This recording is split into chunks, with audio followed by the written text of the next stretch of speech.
నాకు పెళ్లి అయ్యి 2 సంవత్సరాలయింది. పూర్వం సక్రమంగా బహిష్టులు వచ్చేవి. ఇప్పుడు 35 రోజులకి ఒక్కసారి వస్తున్నాయి. ఆ సమయంలో బ్లీడింగ్ కూడా ఎక్కువ అవుతోంది. బ్లీడింగ్ ఎక్కువ అవడం వల్ల నీరసం ఎక్కువగా ఉంటోంది. పూర్వకాలం ఇంత బ్లీడింగ్ అయ్యేది కాదు. ఇంత నీరసం ఉండేది కాదు.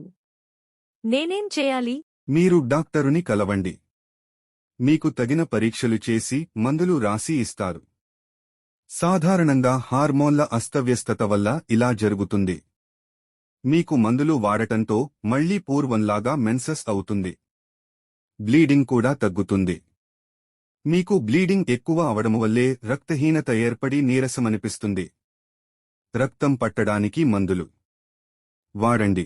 నీరసం తగ్గిపోతుంది.